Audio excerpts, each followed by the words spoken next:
Dr. Fingo, o que significa ACC? Como surgiu a ACC? A ACC significa Associação Construindo Comunidades. Surgiu fruto da invasão de terras de que as comunidades estavam a ser sujeitas. Então nós tínhamos que necessariamente refletir para ver se poderíamos proteger as comunidades que precisam de vastas porções de terra para o exercício da sua atividade.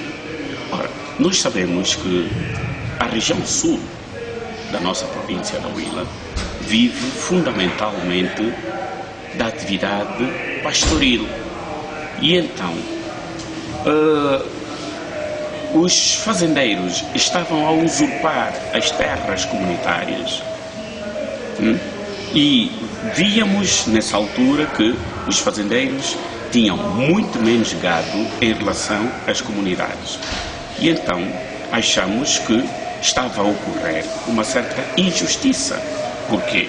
Porque estava em causa o cumprimento de um princípio plasmado no decreto executivo presidencial, não é? No decreto executivo número 16A/95 de 15 de dezembro, que prioriza as atividades, quer dizer, que determinam em como o Estado deve prosseguir interesses públicos e não interesses privados.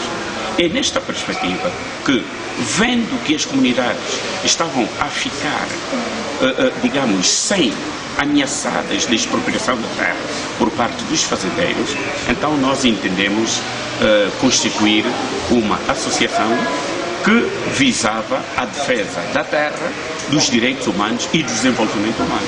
Okay. Em que ano é que aconteceu, que surgiu a ACC? A ACC surgiu em 2002, no dia, portanto, em julho de 2002, dia 15 ou 16 de julho de 2002. Atualmente, qual é o estatuto da ACC?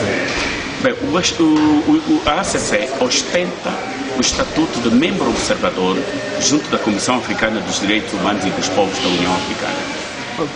Também faz parte integrante do grupo de trabalho de monitoria dos direitos humanos em Angola. Portanto, este grupo integra 18 organizações, nomeadamente, bem, não vou nomear, não é? Mas pelo menos abrangendo as províncias da Huila, neste particular, de Benguela, de Luanda, da Lunda Norte e do Cubango. Neste caso, a ACC é uma ONG de âmbito nacional. Bem, nós temos o âmbito nacional porque temos legitimidade para intervir sempre que haja, digamos assim, violação de direitos humanos no seio das comunidades. Atualmente, que atividades a ACC tem desenvolvido em prol da sociedade civil? Bem, nós normalmente desempenhamos atividades ligados à monitoria, não é? Nós somos árbitros, exercemos atividade de lobby e advocacia. Vamos dar um exemplo para poder perceber. Se eventualmente os direitos comunitários forem postos em causa, nós, ACC, exercemos atividade de lobby e advocacia junto dos órgãos locais, inicialmente, dos órgãos provinciais, dos órgãos centrais e da Comissão Africana dos Direitos Humanos e dos Povos para a reposição dos direitos das comunidades que eventualmente tiverem que ser violados. E, neste caso, quais são os parceiros da ACC? Bem, nós contamos com vários parceiros. O próprio governo é um parceiro. Primeiro parceiro são mesmo as instituições do governo, do Estado e do governo. Porque em caso de qualquer, digamos, ilegalidade na relação das instituições do Estado com o governo ou de quaisquer outras instituições privadas com as comunidades, nós recorremos inicialmente ao próprio governo local e depois, na eventualidade de não haver uma solução adequada que satisfaça quer as comunidades como a nós, então nós vamos subindo do ponto de vista hierárquico até encontrarmos a solução. se não encontrarmos a solução aos órgãos, junto aos órgãos centrais. Então, do ponto de vista hierárquico, subimos à Comissão Africana dos Direitos Humanos e dos Povos da União Africana, fazendo, obviamente, lobby também junto da Revisão Periódica Universal das Nações Unidas. Ok. Sendo uma ONG de defesa de direitos humanos e como membro desta ONG, que análise faz tendo em conta o atual sistema dos direitos humanos em Angola? Bem, os direitos humanos estão protegidos do ponto de vista legal. Agora, o que acontece é que algumas pessoas, por sua livre iniciativa e em desacato à lei, procedem, pautam por princípios, não é, que comprometem a dignidade da pessoa humana. E quando esses princípios... Ora, a questão de direitos humanos é transversal. Muitas pessoas pensam que estão em plena violação de direitos humanos tão somente quando chicoteiam, por exemplo, alguém, quando agridem alguém, quando violam. Não, os direitos humanos são transversais, de tal modo que, por exemplo, se houver demolições de residências sem obedecer àquilo que está plasmado na lei, na Constituição, que é, digamos assim, a indemnização justa da pessoa cuja casa foi demolida, está em flagrante violação dos direitos humanos. E aí nós, enquanto ACC, aparecemos para intervir no sentido de fazer cumprir as normas legais. Se eventualmente houver tendência de desalojamento das comunidades, pura e simplesmente em detrimento do interesse particular, aí também está plasmado, digamos assim, uma violação, denota-se uma violação flagrante de direitos humanos. E aí também nós aparecemos para repor a legalidade. Por exemplo, há vezes que há prisões arbitrárias, acusações arbitrárias. Não podem, essas acusações, não podem, porque sabemos que enquanto o assunto não transitar em julgado, há sempre presunção de inocência. E essa presunção de inocência deve permanecer. Um outro aspecto, por exemplo, do ponto de vista jurídico-legal, o habeas corpus. Há pessoas que são detidas e durante a detenção, o detido, passa a redundância, não tem possibilidades de espoletar o habeas corpus. Isto é autêntica violação dos direitos humanos. Enfim, poderíamos dar um universo de exemplos que retratam efetivamente o que é efetivamente a violação de direitos humanos. Falou sobre prisão preventiva. Qual é a sua opinião, tendo em conta a prisão dos 15 ativistas e a condenação do ativista Marcos Mavumbo? Bem, existe uma lei, não é, de prisão preventiva. E esta prisão preventiva é, a priori, de 3 meses, não é? Agora, ultrapassado este período, obviamente que se não houver acusação formal de como alguém tenha, digamos, violado algum pressuposto legal, este cidadão, a priori, deve ser libertado, não é? Libertado. Agora, o caso dos 15, até agora, a sociedade, por exemplo, não tem conhecimento da acusação formal. Então, já estão praticamente detidos desde abril. Até agora, não há acusação formal. Então, afinal, o que está a acontecer? Aqui podemos pressupor, a priori, que há violação de direitos humanos. Porque quando um cidadão digamos que é considerado a priori como inocente, porque ainda não foi julgado, ele não pode estar ali detido por mais do que o tempo inicialmente previsto. Então, isto pressupõe dizer que, se eventualmente não houver matéria de acusação formal, de acusação criminal, obviamente que esses elementos, esses 15 jovens, serão passíveis de ser indemnizados. Okay. No teu ponto de vista... Ou compensados pelos danos morais causados. Ok, no teu ponto de vista, falando sobre o sistema econômico do país, qual é o seu ponto de vista, tendo em conta a atual crise que o país vive? Bem, eu diria que esta crise econômica é uma crise que, do ponto de vista social, do ponto de vista econômico, eu devo dizer o seguinte: Angola tem muitos encantos. Angola faz parte da região dos Grandes Lagos. Se a memória não me atraiçoa, está a coordenar a região dos Grandes Lagos. Angola auxilia do ponto de vista provavelmente institucional a República Centro-Africana.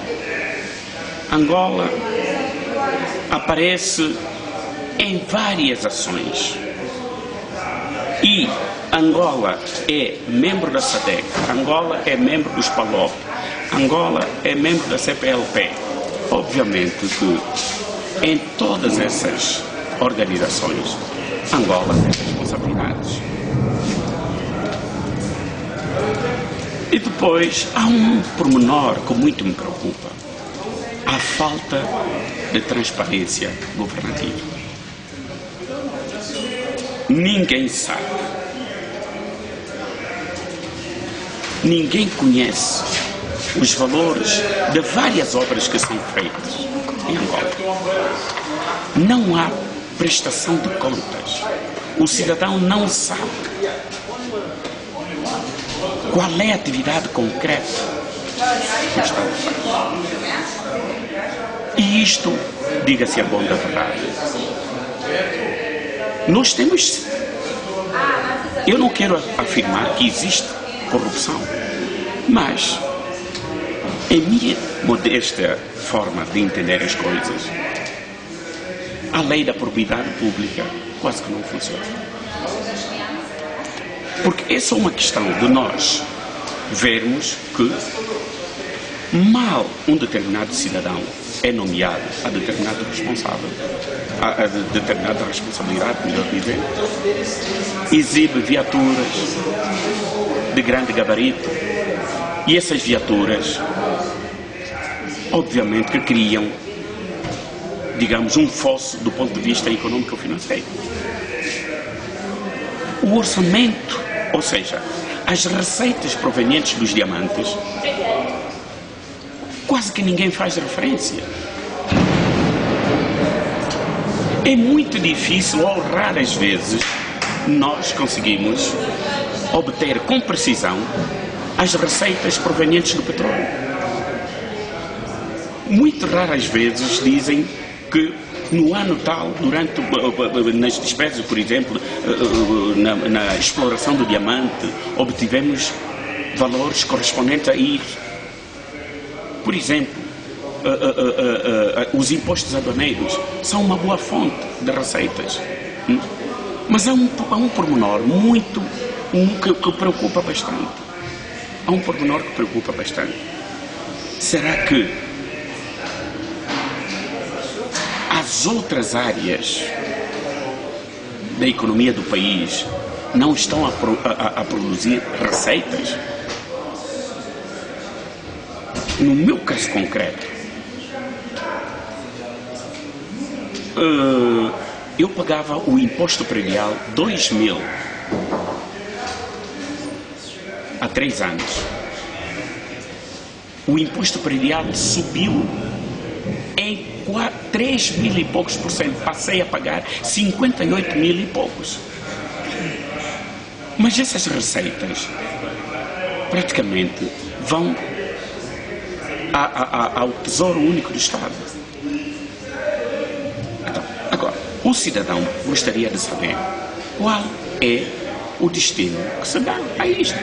E como é que vai saber? Vai saber justamente quando houver transparência governativa. Por exemplo, está-se a construir uma escola. Esta escola custou tantos. Mas não é só dizer, porque o cidadão é obrigado a saber. O cidadão pode monitorar as atividades do governo, pode participar nas atividades do governo. E como é que vai participar? Desde que haja boa-fé por parte do governo em dizer como é que as despesas são feitas com o erário público. Porque o erário público é de todos nós contribuímos. Então o cidadão é obrigado a tomar conhecimento sobre a gestão desses valores que advêm da riqueza do cidadão nacional. Não pode haver uma gestão, digamos, mística do erário público. Deve haver, sim, uma gestão transparente. Por exemplo, vemos aqui um determinado valor, o Orçamento Geral do Estado, para este ano de 2015. Esses valores foram adjudicados a cada província. Agora, o que é que a província fez? Não há programas concretos, debates, para perguntar, para que o governo possa dizer, olha, durante este ano nós recebemos X, pretendemos fazer isto e aquilo. Não existe. Ou, mesmo que o orçamento tenha, digamos, que ser concebido antes, não é? Mas os cidadãos devem saber que, olha, por exemplo, estamos agora em 2015. O orçamento do próximo ano, o governo deveria dizer já próximo ano, nós, após a aprovação do orçamento, faremos isto e aquilo.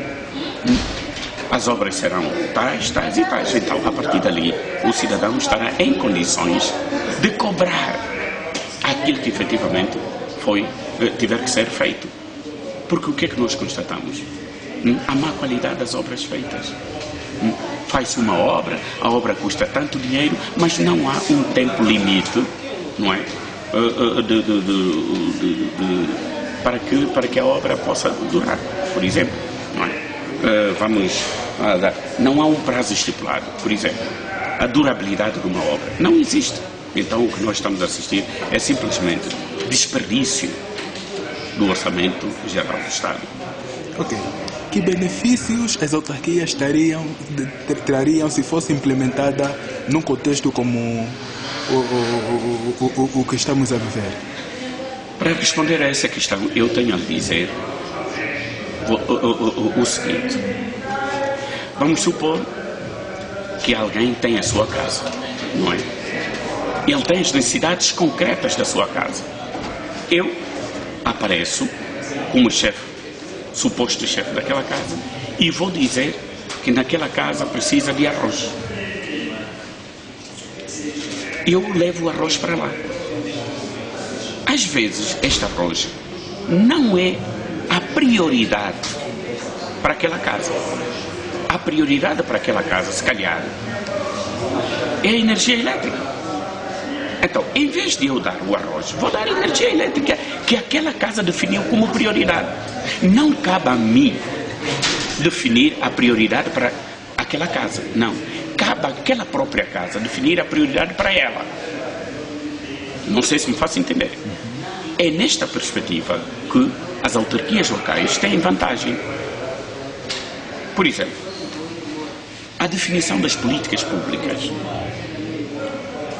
Tudo deveria partir das autarquias locais.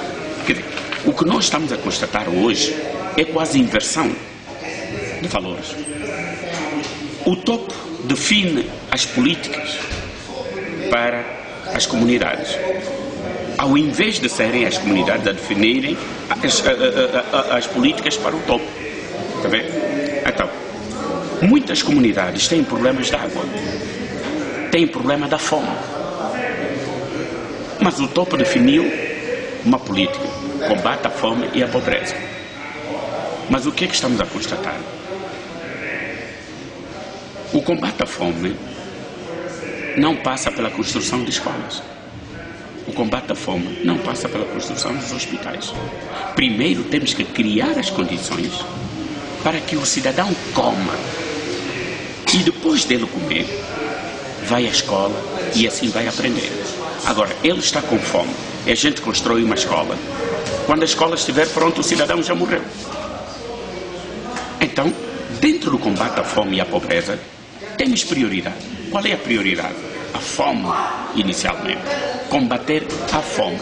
fazer com que todo cidadão nacional possa ter o mínimo indispensável para sobreviver. E depois pode estudar. Por quê? Porque quando o cidadão está com fome, os condicionalismos de saúde são débeis. A sua saúde é débil, porque ele está com fome. Então, primeiro, vamos dar o mínimo indispensável. Eu queria ter-me substancialmente a nossa realidade concreta aqui no sul da província do Huila. A nossa realidade aqui no sul da província da Huila é muito atípica. Surgem quedas pluviométricas, depois a estiagem. Não há aproveitamento das águas pluviométricas, não há aproveitamento das águas subterrâneas, das águas freáticas. E as comunidades, mesmo que queiram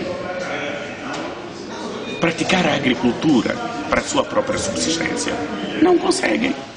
Então, uma das políticas que deveríamos adotar é o aproveitamento racional e minucioso das águas freáticas, das águas pluviométricas, para garantir a irrigação, para garantir a prática da agricultura. E praticando esta agricultura, o povo, obviamente, estará em condições de combater a tal fome. Combatida a fome, o Estado pode oferecer escolas, pode oferecer hospitais, ali sim já haverá aquela complementariedade do combate à fome e à pobreza. Falando sobre a fome e a seca, é de conhecimento que a ACC tem trabalhado com várias comunidades, entre elas os gambos, né, que atualmente estão a viver numa grande dificuldade devido à seca. O que se deve fazer para ultrapassarmos este problema? A solução é essa que eu acabei de dar. Pautar por técnicas que os outros países do mundo implementaram, que é o aproveitamento racional das águas freáticas, dos lençóis freáticos, o aproveitamento racional das águas pluviométricas. Porque o que é que acontece? Às vezes dá a sensação que a chuva tem uma certa regularidade. Cai durante 3 semanas seguidas. As comunidades lançam as sementes à terra. Mas quando as sementes começarem a germinar, há uma estiagem. 45 dias sem chuva. E as sementes secam. E a particularidade desta região é que quando não há chuva, há um sol intenso. E as sementes não resistem, as plantas não resistem, começam a secar. Depois cai outra enxurrada, que às vezes pode provocar semi-inundação. E as plantas às vezes acabam sendo movidas pelas águas. E é o que aconteceu, por exemplo, no ano passado, 2014. Resultado, a chuva e o excesso, aliás, a estiagem ou a seca e o excesso das águas não permitem a produção agrícola. E não permitindo a produção agrícola, obviamente que espoleta aquele princípio da fome. Despoleta a fome, despoleta a desnutrição, entre outras consequências. Ok, já para terminar, quem é Domingos Fingo?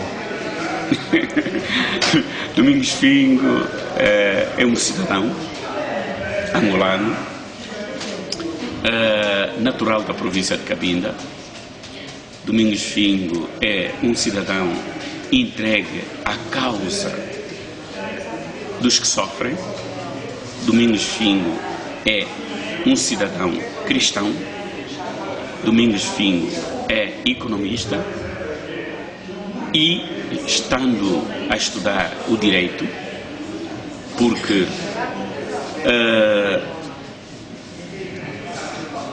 a trabalhar em direitos humanos, ignorando os pressupostos legais,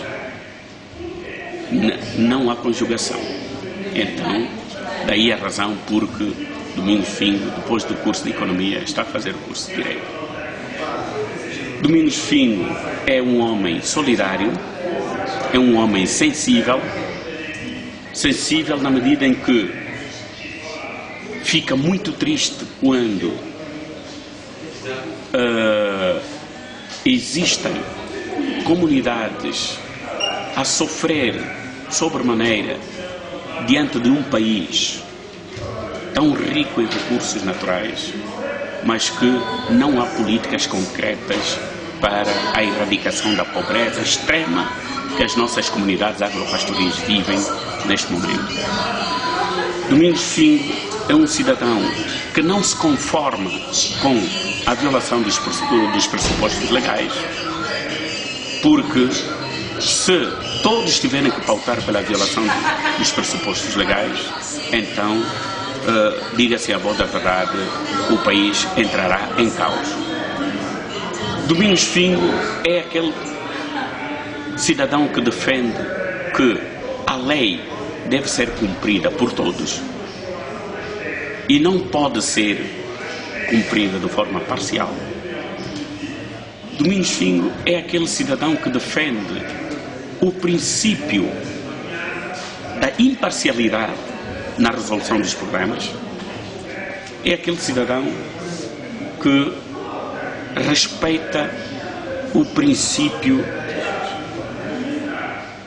da administração pública, consubstanciado no respeito pela dignidade da pessoa humana. O Domingos Fingo é aquela pessoa que, diga-se a bom da verdade, não gosta de um modelo de relação hipócrita. A hipocrisia é a coisa que mais odeia o Domingos Fingo. A hipocrisia no sentido de que factos são factos e contra factos não há argumentos. Quando nós sabemos que a coisa está mal, está errada, devemos reconhecer os nossos erros e pautar pela correção desses erros para não perpetuar e não fingirmos de que estamos bem quando não estamos. O Domingos Fingo é aquele que defende a integridade da pessoa humana sem olhar para a camisola partidária. Não importa quem quer que seja. O que importa é a unidade nacional. É a unidade entre os angolanos. Não importa a bandeira. Porque desde que Sua Excelência, Senhor Presidente da República, e o falecido Dr. Jonas Malheiro Savimbi assinaram o protocolo do multipartidarismo, então isto nos une. O Domingos Fingo odeia aqueles cidadãos que, quando alguém está a corrigir, a comentar, a criticar um determinado procedimento, os outros aparecem a dizer que este é da oposição. Este, se calhar, não é cego, não consegue ver as coisas. O Domingos Fingo defende o princípio da unidade entre os angolanos, o princípio da paz. Não importa a bandeira política de quem quer que seja, mas o que importa é a dignidade do angolano, a dignidade da pessoa humana. É isto que o Domingos Fingo defende. Ok, obrigado.